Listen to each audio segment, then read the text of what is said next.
Vice President of the United States, Dick Cheney, was spirited off to Camp David. Can you tell us, as Chairman of the Intelligence Committee, is something going on, or are we just a little bit nervous after the catastrophe of Tuesday? Bob, I can tell you that Tuesday was not a single chapter event, that there is still the possibility of further events, terrorist attacks, not necessarily of the same form, directed against the American people. And therefore, this heightened sense of alert that we've seen so much of today is very much warranted. But no specific event? No, there's no specific target of where, when, who, or how. Senator Graham, as far as a retaliation goes, are we talking about a surgical Delta Force taking out some terrorists, or are we talking more of a military operation, heavy bombing, cruise missiles? Senator, I'm sorry, we have to interrupt. We have to go back to CNN for breaking news, and we go to CNN's Jamie McIntyre. Jamie?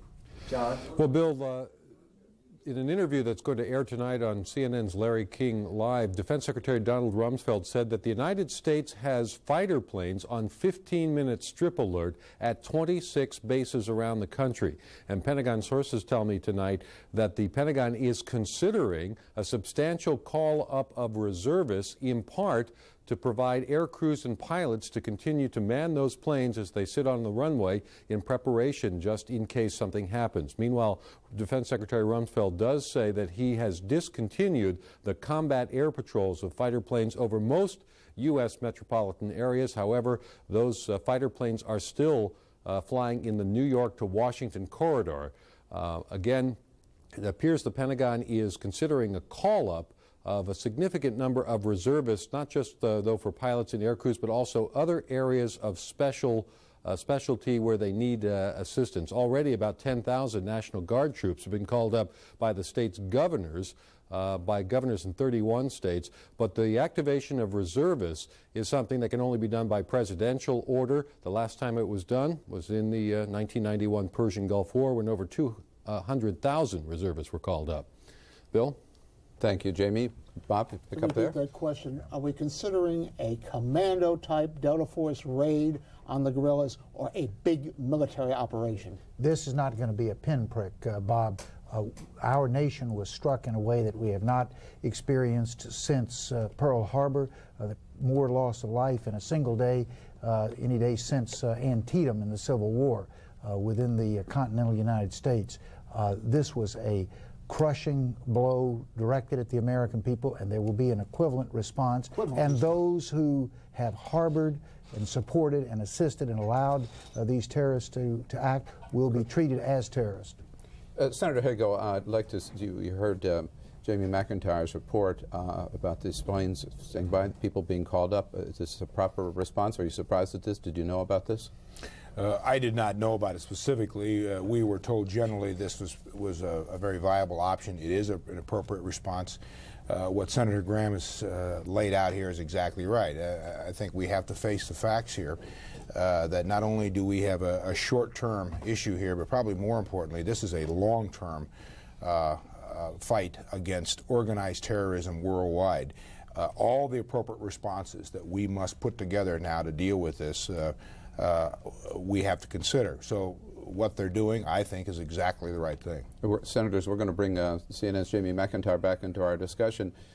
Jamie, can you tell us again, when is this effective? Well, right now, there has not actually been a final decision made, but Pentagon sources say that they are working the process of drawing up a plan to call up several thousand reserves to fill in some of these positions. Part of this may depend on whether Defense Secretary Rumsfeld believes it's necessary to continue to have these fighter planes on what's called strip alert at bases across the country. But even if that is discontinued, there are some special areas in which the U.S. military has some specialties, some water purification, perhaps in air traffic control, or logisticians, or even medical support that might be needed, and the Pentagon is considering a call-up of reserves for those kinds of tasks as well. And is this accompanied by any increased activity or calls for alert around the world of U.S. forces, Jamie? Well, U.S. forces have been on pretty high alert around the world. In fact, Pentagon sources tell me that yesterday the U.S. was at what's called DEFCON 3, which is the third highest level of alert. According to sources, we've come down to DEFCON 4 today, 5 being the lowest, 1 being the highest level of alert. So the U.S. military is still on pretty high alert around the country, but I think that this call-up of reservists is more tied to getting people with special skills into areas where they can be some help as we've beefed up the military presence around the world. And I guess final question, is this any sign that any military response on the part of the United States is imminent?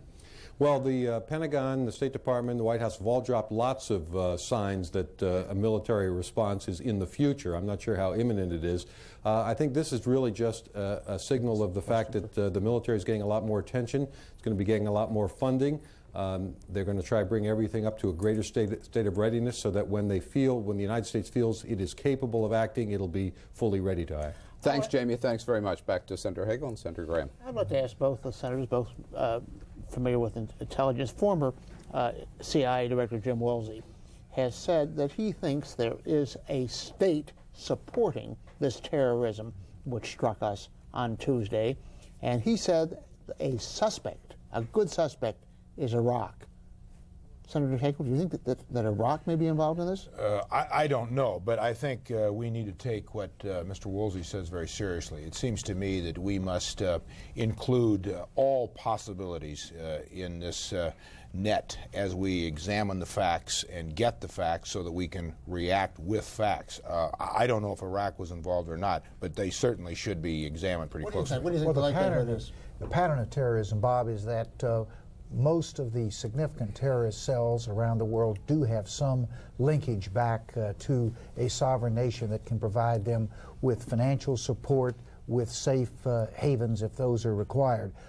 Our policy is, as it should be, that a state which provides support to a terrorist is treated as a terrorist, and the retaliation will be the same. We've had a long history with Iraq, though. I just wondered if you think that is a possibility. A lot of people say that Saddam Hussein may be a bad guy, but he's not crazy, and to be involved in this is signing his own death warrant, considering our power. How do you gentlemen feel on that? Well, one thing is quite obvious, and it was very clear Tuesday evening. This was a very sophisticated operation, unlike anything the world, quite frankly, has ever seen. The infrastructure, the training, the financing, all the information gathering, intelligence that went into this was pretty significant. Now, that could very well lead to a state-sponsored involvement, not maybe the front line of this, but certainly something in the dark recesses of the background. Speaking of an answer to your question, I would say Iraq has to be on any short list of suspect states that have been providing that support. Speaking of intelligence, that's one area where many people feel that we were let down. I'd like you to listen to one of your colleagues, Congressman James Traficant, who always puts it colorfully, had to say about the failure there of our intelligence community. Here he is. America gives $60 billion a year to the FBI and CIA for intelligence. And the truth is, we learned of every one of these tragedies from Fox News and CNN. With zero intelligence on our part, Senator. I defer to the chairman. First, Mr. Chairman. First, we may well find, when all the facts are in, that there has been a serious failure of intelligence. We have known for some time that there were areas of considerable weakness in our intelligence capacity, particularly spies, the fact that our listening devices were becoming technologically out of date, and that we were not able to analyze but a small percentage of the information that we collected. Those are serious deficiencies, which I am pleased to say that we started several months ago identifying and developing a 5-year plan to correct, and I imagine that the events of Tuesday are going to accelerate that 5-year plan. Let me ask you, Senator, a couple of Republican senators today are reportedly seeking support to call for the resignation of CIA Director George Tenet because of the fact that we were caught flat-footed. Do you join that call tonight? No, I don't. I think that's premature. We will get the facts here through, obviously, the appropriate hearings and means, and Senator Graham and other committee chairmen will be involved in that. We'll as will all the appropriate committee members. But I would only make this observation. It has been 25 years, over the last 25 years, that we have seen a constant erosion of human intelligence. Now, that term gets bandied around often, and Senator Graham knows an awful lot about this business. But in fact, I think because we are so without human intelligence, it may very well be that that was one of the prime factors here that has produced this gap somewhat. Just for people who haven't been listening, we're talking about spies. Yes. Okay. Yeah, and we're talking about different types of spies. We're Yes. talking about those that are U.S. nationals who are employees of our intelligence agencies. We're also talking about spies who we recruit who are foreign nationals. And there we have some legal limitations. Today, if a potential foreign spy who has offered himself to work for us has had a bad background, and frankly most of these people didn't come out of monasteries, then they are rendered ineligible to be hired by the United States. And that's a bad policy, isn't it, Senator? If you're going to attack terrorists, you're going to be dealing with people. You're going to be dealing with people who are dirty, or they wouldn't have the access to get inside That's going the to be cell. changed? I hope so. That is not a law. That is a policy of the CIA. Senator Graham, William Bennett, who was a former cabinet member, a man I respect, was on this network last night, and he said something which rather startled me about the possible targets of retaliation. And let's just listen to it.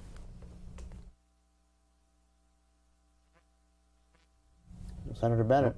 I mean, William Bennett. It's not just these individuals and groups, but it's these nations, these states that sponsor or support. That could be a lot of people. That could be Syria, that could be Libya, that could be Lebanon, that could be Iraq and Iran, it could be China. Now, I have General Bennett declaring war against Islam and China. That's, if you add them all up, that's about 2 billion people. I know he didn't mean to attack them all at once, but is that something we have to be careful about, of isolating ourselves so that we are against, we are really separating ourselves from a large part of humanity in this? Well, what we need to do is to be very careful that when we have identified the perpetrator of this horrific event, that we are able to establish beyond a doubt who it was, because we're going to be trying to get the world community, starting with NATO, to come together in a common cause against terrorism. We can't attack 2 billion people around the world, but we can attack a nation that we have uncontested evidence has been harboring and supporting terrorists. We can't attack somebody just because we don't like them. That's right. We've got to have the irrefutable evidence. My question to you, Senator Hagel, we huffed and we puffed after the bombing of our embassies in Africa, and we bombed Sudan and Afghanistan, and it turns out we bombed the wrong targets and we killed a lot of innocent people. How do we know we'll get it right this time? Well, we don't, is the quick answer. But I am confident that the maximum effort and focus and resources will be put into this. It must be put into this using our international coalition that's being put together. Essentially, it's the coalition of the civilized world, Bill, that we're dealing with here, that we must put together in order to drive a stake through the heart of this scourge. But here's what I've seen happen: that we get angry and we strike maybe a pinprick or something, Osama bin Laden, but he's still on the prowl. Go after Saddam Hussein, he's still in power. Will we have the resolve to this time to stick with it and finish the job? Bill, we must. I said earlier, Senator Graham has said the same thing. This is a long-term effort. We must make no mistake. America must understand the free world. This isn't a one-month project. Yeah, and I think what we've got to also understand, this was not a passing event that occurred on Tuesday. I think this was a real turning of the pages of history. The last page had words like innocence and assumption of invulnerability. This new page has under attack, and we've got to act as a nation which is under attack on our own soil. Gentlemen, we've been talking about an intelligence failure. There's also a security failure when you have 4 hijackings in one day. And of course, as we today, tremendously tight security restrictions were being put into effect on American airports. How intelligent they were, I'm not sure. Do you have any concern, either of you, that the victim of all this is going to be the American air traveler, and that you won't have appreciably more security, but it'll make traveling a lot more difficult. Well, I would make one observation.